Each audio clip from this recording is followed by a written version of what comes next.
Patricia Hu stepped off the transport ship with an effortless grace that belied the intensity of her purpose. The Terran Republic's docking bay bustled with activity, beings from dozens of species rushing about, but when Patricia appeared, a subtle shift rippled through the crowd. She was not just another diplomat. She was the diplomat, the woman whose name had become synonymous with Terran negotiation prowess. Her dark hair was pulled into a neat braid, her tailored jacket catching the shafts of sunlight that filtered through the high glass dome. She paused briefly, adjusting the sleek diplomatic badge pinned over her heart, and then smiled, a smile warm enough to seem genuine but sharp enough to cut through any pretense. As she descended the ramp, alien dignitaries and Terran officials subtly shifted their attention toward her. Patricia offered a firm handshake to the first secretary of the docking authority, a frazzled-looking man who nearly dropped his datapad in his rush to greet her. "Madam Hu, welcome to Station Unity," he stammered, but Patricia only smiled and moved forward, letting the greeting drift away like smoke. Her real target stood ahead, a small gathering of alien ambassadors, waiting with practiced expressions of boredom and suspicion. Patricia's eyes scanned the group, noting details instantly. The Krelak ambassador's mandibles twitched, nervousness disguised as disdain. The Valari trade minister stood with crossed arms, a traditional sign of challenge among their kind. A cluster of more minor delegates whispered behind clawed hands and twitching antennae. Patricia tucked every observation away neatly. These were the games she excelled at, and today was no different. Moving toward the Krelak, Patricia extended a hand, palm facing upward in the traditional Krelak greeting. Ambassador Techarche hesitated, his compound eyes flickering in surprise. She tilted her head slightly, the Terran gesture for friendliness, and waited. With a soft clicking sound, Techarche placed his clawed hand lightly against hers, the equivalent of a handshake. "Ambassador Techarche," Patricia said smoothly, "a pleasure to meet you in person after so many successful transmissions." Her voice was the perfect blend of warmth and authority. The Krelak ambassador's antennae twitched in confusion, unused to such seamless adaptation. Other dignitaries watched with renewed attention. One by one, Patricia moved through the group, greeting each with the correct cultural signifiers: an ear tilt for the Valari, a chest tap for the Solani, a low bow for the slender-boned Mizari. With each move, she wove a net of quiet influence around them. Respect. Understanding. Control. Behind her genial smile, Patricia was already calculating. She noted the way the Valari minister's eyes narrowed at the mention of expanded trade routes, the slight tightening of Ambassador Techarche's stance when she referenced joint security ventures. Weaknesses. Pressure points. Future opportunities. She smiled wider, showing just enough teeth to hint at Terran boldness without seeming aggressive. A low chime echoed through the bay, signaling the arrival of additional delegates. Patricia turned smoothly to greet them, but inside she was already mapping out the first moves of the coming negotiations. These gatherings were never about the public pleasantries, they were about the subtle currents running underneath. A pause too long, a sidelong glance, a shuffle of feet, Patricia read them all like an ancient Terran novel. As she made her way toward the conference wing, a minor diplomat, a fresh-faced ensign, rushed up to her, datapad in hand. "Madam Hu, a preliminary seating arrangement draft," he said breathlessly. Patricia took the pad, skimmed it in a heartbeat, and handed it back with a few swift corrections. The Tresnari should not sit next to the Valari. Their species had old trade grudges that could boil over at the slightest provocation. The Mizari preferred cooler sections of the hall. The Solani liked direct lines of sight to exits. Details. Always details. Patricia had learned long ago that war started and ended on details. Entering the conference wing, she paused on the threshold. The Grand Hall of Unity sprawled before her, a masterpiece of architecture designed to showcase the Republic's ambition. Banners of every member world fluttered high above, and the polished floor reflected them like a mosaic of dreams. Delegates filtered into the space, taking assigned places at circular tables designed to promote openness and cooperation, at least in theory. Patricia inhaled slowly, centering herself. This was more than just another meeting. Rumors had been swirling about a potential splinter faction forming among the newer member worlds, fueled by resentment and fear of Terran dominance. She would need to be sharper than ever, to weave a narrative so strong that not even hidden resentment could tear it apart. She walked forward with measured steps, each footfall a statement of confidence. A Terran aide whispered into her earpiece, updating her on the final attendee list, but Patricia barely needed it. She knew who was here. She knew what they wanted. And she knew that by the end of the day, they would leave the hall believing it had been their idea to stay loyal to the Republic. As she reached the center of the hall, the ambient noise softened. Conversations hushed. Dozens of eyes turned toward her. Patricia allowed the silence to stretch just a second longer than was comfortable, commanding attention without a word. Then, with a slight nod and that same dangerous, delightful smile, she began to speak, weaving the opening threads of yet another masterpiece of Terran diplomacy. Patricia, who stood at the center of the circular conference table, poised and calm as the first murmurs of discontent began to bubble just beneath the surface of diplomacy. The delegates shifted in their seats, exchanging guarded glances. Patricia could feel the tension humming through the room, a living thing waiting for a spark. She tapped a few commands into her personal terminal and the central holodisplay flared to life, projecting a shimmering map of the Republic's core systems. Tiny symbols denoted trade routes, security checkpoints, and diplomatic enclaves, the lifelines of the Terran Republic. "Esteemed delegates," Patricia began, her voice carrying effortlessly across the room, "the Terran Republic has always stood for unity, prosperity, and mutual defense." She paused, letting the familiar words settle over the assembly like a soft blanket. "But recent events have shown cracks in our foundation. Smuggling operations in the outer systems, border disputes, economic stagnation in fringe worlds." At each point, she subtly gestured to the relevant areas on the hologram. Every delegate saw their worlds flicker on the map, saw their vulnerabilities laid bare in front of them. Gasps and murmurs filled the air. Patricia knew it was crucial to maintain balance, acknowledge the issues without assigning blame. She let the silence stretch just a fraction before continuing. "These are not isolated incidents. They are symptoms of larger fractures. If left unchecked, they threaten not just individual worlds but the very fabric of the Republic itself." Her tone remained even, but her words hit like hammer strikes. Across the table, Ambassador Te-Charka's mandibles clicked nervously. The Valari minister tapped a clawed finger against the polished surface, a steady beat of irritation. As planned, one of the younger delegates, a sharp-eyed representative from the Tresnari Confederacy, rose to his feet. "Madam Hu, with respect, some of us believe these so-called fractures are a direct result of Terran overreach. Your Republic demands much but offers little in return. Perhaps the time has come to reconsider our membership." A ripple of agreement spread through a section of the delegates. Patricia hid her smile. They were playing their parts perfectly. She nodded solemnly, giving the impression of deep consideration. "You raise a valid concern, Representative Jailer," Patricia said, her voice smooth as silk. "And one I hope to address today with concrete proposals, not just reassurances." She tapped the terminal again, and the holomap shifted to a new configuration, highlighting new proposed trade routes, increased security patrols in vulnerable sectors, and mutual development projects focused on outer worlds. "This is not about Terran dominance," she continued, stepping slowly around the table, making eye contact with each delegate as she passed. "This is about survival. Prosperity. We stand stronger together than apart." The last words landed heavily, a reminder of the chaos that could come if the Republic fractured. On a far side of the table, a Solani elder leaned toward a Mizari diplomat, whispering urgently. Patricia caught the movement from the corner of her eye. Doubt was spreading, doubt not about the Republic, but about the wisdom of leaving it.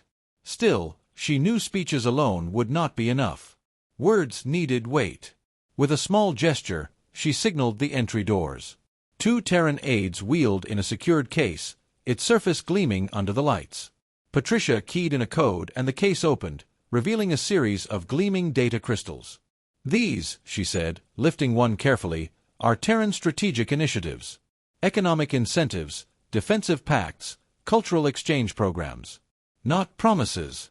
Real, actionable programs. Ready to deploy immediately upon ratification." The room shifted again. Curiosity battled suspicion. Patricia placed the crystal onto the center pedestal, where it began projecting details, trade figures, migration incentives, military joint exercises. Every metric showed gains, growth, stability. She watched their expressions shift from doubt to hope to reluctant admiration. No matter their reservations, the simple truth of prosperity was hard to deny. Ambassador THRK clicked his mandibles in thought. "And if we refuse?" he asked bluntly. A few others nodded, their expressions guarded. Patricia met his gaze without hesitation. "If you refuse, you remain sovereign, of course," she said. "But you do so without the benefits of Terran protection, Terran investment, and Terran technological support." She let the words hang there, heavy and cold. Everyone in that room knew what happened to systems left isolated in a galaxy that was often brutal and unforgiving. Representative Jailer hesitated, his previous bravado flickering. Around the room, delegates exchanged glances, silently recalculating risks and rewards. Patricia saw it happen, the moment doubt turned into pragmatism. She stepped back slightly, offering a magnanimous smile. "This is not a threat," she added softly. "It's a choice. One that only you can make.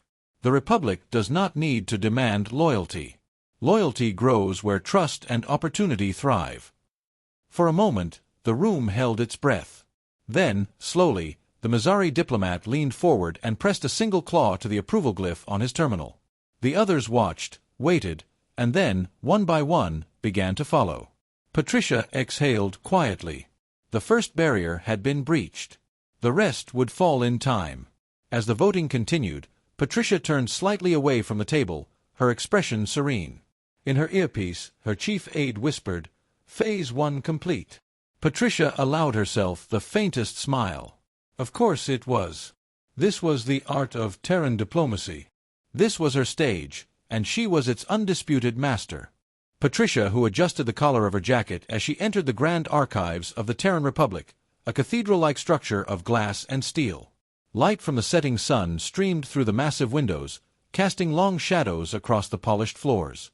She walked briskly, her heels clicking sharply, her mind focused. Today was not about speeches or delicate maneuvering.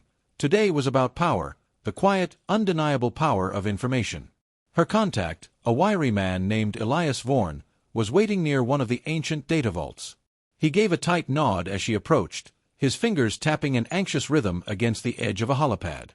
"You're late," he muttered under his breath, but Patricia simply raised an eyebrow, silencing any further complaint. She wasn't here to play games. She motioned toward the vault door, and Elias keyed in a sequence only he and a few archivists knew. With a heavy sigh, the massive door rumbled open, revealing row after row of data crystals, each one holding centuries of Terran history, secrets, and strategies. Patricia stepped inside, breathing in the sterile, slightly metallic air. This was the true heart of the Republic, not the Senate chambers or the military docks, but the hidden knowledge contained within these walls. Elias led her down a narrow aisle to a secured terminal. He inserted a shimmering key crystal and the terminal flickered to life, bathing them in a cold blue glow. "This is everything you asked for," he said, voice low. "Early contact logs, covert operations files, black budget projects, experimental technology blueprints. It's all here." Patricia's eyes gleamed with quiet satisfaction. The other delegates thought today's council was about trade agreements and defense treaties. But Patricia knew better. Influence came from leverage, and nothing provided leverage like the secrets others wanted buried. As she scanned through the files, Patricia's gaze sharpened. Images flashed past, classified Terran first contact missions that had gone horribly wrong, disastrous experiments with artificial intelligence, suppressed reports of alien civilizations brought to ruin through Terran advisory roles. Each one was a weapon in the right hands, or a shield against accusations. She tapped her fingers against the terminal thoughtfully. The Republic's allies believed in its strength, but they needed reminders of Terran resilience. Its enemies needed reminders of Terran ruthlessness. Behind her, Elias shifted nervously. "Are you sure about this?" he asked. "Some of this, it could destroy careers. Start wars." Patricia turned to him, her expression cold and precise. "Wars are started by ignorance," she said evenly. "Peace is maintained through understanding, and the fear of consequences." She copied the files onto a secure drive and slipped it into a hidden pocket inside her jacket. Elias exhaled, clearly uncomfortable, but he didn't argue. He knew better. Patricia exited the vault, leaving Elias to lock up behind her. The halls of the Grand Archives seemed to stretch endlessly, the high ceilings making her feel small for once. But she carried her power with her now, weightless yet immeasurably heavy. As she reached the outer plaza, her aide, Marin, approached at a near run, her face flushed with urgency. "Madam Hu, the Solani delegation has called an emergency session. They're pushing for a vote to reopen the Republic's charter." Patricia didn't miss a step. "Let them," she said calmly, "have the Security Council convene in 1 hour. Full session." Marin hesitated. "Should we stall them? Buy more time?" Patricia shook her head. "No. We give them the stage. Let them speak their doubts into the record. Let everyone hear their grievances." She smiled thinly. "And then we bury them with the truth." She continued walking, the golden light of the setting sun catching the edges of the skyscrapers around her, casting her shadow long across the ground. This was the moment she had been preparing for, and she would not falter. An hour later, the Grand Assembly Hall was packed. Delegates buzzed with anticipation, reporters lined the observation decks, and security forces stood tense along the perimeters. Patricia stood at her place, poised and impassive, as the Solani ambassador launched into a fiery indictment of the Republic's leadership. He railed against corruption, against Terran arrogance, against broken promises and veiled threats. The audience listened, some nodding, others frowning.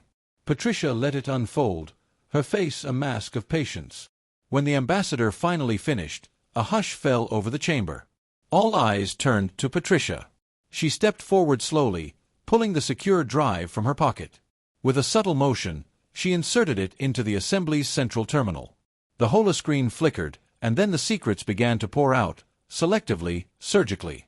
Footage of Terran forces stabilizing collapsing colonies, Terran engineers rebuilding after disasters, Terran diplomats averting wars through back-channel negotiations.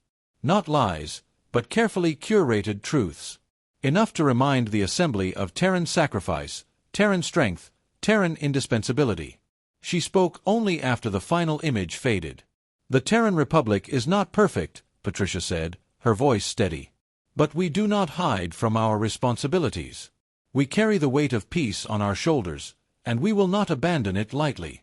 Those who would see us fail must understand, we are the foundation on which this republic stands. Without us, it falls." Silence reigned. One by one, delegates who had wavered nodded grimly, their doubts burned away by the raw, undeniable evidence. The Solani ambassador slumped in defeat, his accusations reduced to bitter ashes. Patricia, who stood tall, victorious not through force, but through mastery of the hidden currents that truly governed the galaxy. She met Marin's gaze across the room, offering a slight nod. The Republic would endure, and she would ensure it not merely survived, but thrived. And all it had taken was the right knowledge, revealed at precisely the right moment. Patricia, who sat in the silent luxury of the diplomatic shuttle as it descended toward the surface of Eloria Prime, the jewel of the Terran Republic's allied systems. Below her stretched endless forests of crystalline trees, glinting like a sea of diamonds under the planet's twin suns. The meeting she was about to attend wasn't in some high council hall or bustling city plaza. It was deep within the wilds, at the private estate of Ambassador Rielan Voss, a man who prided himself on remaining untouched by conventional politics. Patricia had no illusions about why she had been invited. This was not a social call. Rielan had aligned himself with factions uneasy about Terran influence, and tonight he intended to test her resolve, or her weakness. The shuttle touched down with a gentle hum, and Patricia descended the ramp, her sharp suit immaculate, her expression unreadable. A small entourage awaited her, no guards, just Rielan himself and 2 aides, dressed in flowing Elorian robes that shimmered subtly with each movement. Rielan smiled with the easy charm of a man who considered himself already victorious. Patricia returned a polite nod, her gaze cool and measuring. They exchanged few words as they moved into the sprawling estate, where delicate towers of living crystal grew naturally into the architecture, casting shifting patterns of light across polished stone floors. Inside, a feast had been prepared, exotic dishes designed to impress and distract. Patricia ignored the platters and accepted only a glass of water. The dining hall's vast windows opened to the wilderness beyond, a reminder of Eloria's untamed beauty and the ambassador's cultivated image as a man of nature, not of war. They sat across from each other at a long table more suited to royalty than politics. Rieland's voice was smooth, his words weaving a tapestry of half-offers and veiled threats. He spoke of alliances outside Terran influence, of a future where the Republic's power would be balanced by new forces, of mutual prosperity, if Patricia agreed to help nudge Terran policies toward a more isolationist stance. Patricia listened patiently, sipping her water, letting Rieland talk himself into a corner. She knew his type: brilliant, charismatic, and dangerously naive. He believed that Terran protection was a leash, not a shield. He believed the galaxy was ready to stand on its own, free of the Terran Republic's heavy hand. She waited until he finally leaned back, confidence radiating from him, before she spoke. Her voice was calm, but every word carried the weight of iron. "You mistake stewardship for dominance," she said. "And you mistake your own desires for the will of the galaxy." She reached into the sleek datapad tucked against her side and activated a holodisplay between them. Scenes played out in crisp, brutal detail. Pirate fleets raising colonies, slaver rings thriving in Republic-free sectors, lawless systems where survival meant power and morality was a forgotten concept. This is the galaxy without the Republic's stabilizing hand. Chaos. Anarchy. Death.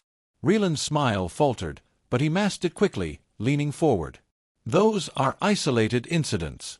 Fear-mongering doesn't suit you, Madam Hu." Patricia tilted her head slightly, as if considering, then changed the display. Now it showed intercepted communications, secret meetings between Rieland's so-called allies and the very pirate lords he claimed to despise. Deals struck under the table, promises made to betray one another at the first opportunity. Patricia let the silence stretch until it became unbearable. "You think you're building a coalition of equals," she said softly. "You're building your own noose." Rieland's aides exchanged nervous glances. His facade cracked further, his hands tightening into fists. He realized then that Patricia, who hadn't come to negotiate. She had come to expose him, to remind him that Terran intelligence reached even into the hearts of those who thought themselves beyond reach. He could either fall in line quietly, or he could be destroyed publicly. Patricia ended the projection with a flick of her hand and stood, smoothing her jacket. "We are not your jailers, Ambassador," she said. "We are the foundation upon which your freedoms are built. Undermine that foundation, and everything you cherish will collapse." Rieland said nothing, his ambitions unraveling before him. Patricia offered a final slight bow, a courtesy, not a concession, and turned to leave. As she walked away, she knew Rieland would think long and hard before challenging Terran authority again. He would spread the story of their meeting, dressed up in his own favor perhaps, but the core truth would spread nonetheless. The Terran Republic saw everything, knew everything, could crush anything. The shuttle ride back to orbit was silent, save for the soft hum of engines. Patricia gazed out at the stars beyond the atmosphere, her mind already moving to the next challenge. Securing peace in a galaxy of chaos was a never-ending battle, fought not with guns and armies, but with will, with intelligence, and with the unbreakable resolve to do what others would not. She would not falter. She would not fail. The Republic would endure because she and those like her would see to it, no matter the cost. As Aloria shrank beneath her, Patricia who allowed herself a rare, fleeting smile. One battle won. 1,000 more to go. The Grand Council chamber of the Terran Republic shimmered under the vast dome of reinforced crystal, refracting starlight into 1,000 subtle colors that danced along the polished floors. Patricia, who stood alone at the center of the chamber's speaking platform, her figure sharp against the backdrop of the vast audience that filled the tiered seats. Representatives from hundreds of allied systems, vassal states, and protectorates watched her, their faces expectant, skeptical, wary. News of her encounter on Aloria Prime had already traveled across the stars, twisted and retold in dozens of versions, but the core message was the same: the Terran Republic would not be undermined. Chancellor Vance, a stern woman whose steel-gray hair and sharper eyes had become symbolic of Terran resolve, gave a slight nod from her seat at the high bench. It was the signal Patricia had been waiting for. She activated her datapad, casting a three-dimensional map of the galaxy above her, filled with points of light, colonies, trade routes, military outposts, all interconnected like a living organism. She didn't raise her voice. She didn't need to. The weight of truth was enough. "We stand at a crossroads," Patricia began, her tone even but charged with an undercurrent of urgency. The Terran Republic has ushered in an era of prosperity unseen since the collapse of the old federations. Our systems are thriving, our people are safe, and our enemies, for the most part, lie dormant. But make no mistake, stability is not the natural state of the galaxy. It is a flame that must be fed constantly, tended vigilantly, or it will flicker and die. Some of the representatives shifted uncomfortably. In the back rows, a few whispered among themselves. Patricia ignored them, her gaze sweeping the chamber. She flicked her fingers over the pad, and the map shifted, highlighting conflict zones where the Republic's influence was weakest. Pirate raids, smuggling routes, civil wars. In the shadows beyond our reach, chaos breeds like a virus. The so-called freedom movements you hear about are often nothing more than power grabs masked as ideology. Ambassador Reland's folly was but the latest symptom of a disease that, if left untreated, will infect us all. The air in the chamber grew heavier. Even those who had come prepared to resist Terran oversight now found themselves caught by the stark evidence unfolding before them. Patricia's fingers danced again, pulling up intercepted communications from the pirate lords Reland had unwittingly courted. Plots to seize trade hubs, to enslave unaligned worlds, to spark war between Republic allies. The ugly truth laid bare. A murmur of anger rippled through the crowd, directed not at Patricia, but at the enemies they now realized had been creeping closer than they'd thought. "We are not conquerors," Patricia said, allowing a rare trace of emotion to touch her voice. "We are guardians. But guardianship is not passive. It demands vigilance. It demands strength. It demands unity." She paused, letting the words sink in. "The Republic does not exist to control you. It exists because without it, we all fall alone." From the high bench, Chancellor Vance rose, her presence commanding instant attention. Patricia stepped back respectfully, but the Chancellor simply gave her a nod of approval before addressing the Assembly. "The Council moves to reaffirm the Terran Protection Accords," Vance declared. "All signatory worlds are required to participate in enhanced security measures. Trade inspections will increase. Military training operations will expand into outlying systems. Intelligence cooperation will become mandatory, not optional." The uproar was immediate. Representatives from the more independent-minded worlds protested, shouting over one another. Patricia remained silent, standing at attention, watching. She knew this was necessary. They could rage and bluster all they wanted. In the end, survival trumped pride. Chancellor Vance allowed the shouting to continue for a moment before slamming the ceremonial gavel against the stone dais. The sound echoed like a gunshot. Silence returned. "You may dislike the methods," Vance said coldly, "but you cannot deny the need. Vote now." The chamber lights dimmed slightly as the voting commenced. Patricia could feel the tension in the room, a living thing that clawed at every breath. She watched the results unfold across the display projected into the air. Slowly, steadily, the green lights of assent outnumbered the red. In the end, the measure passed by a wide margin.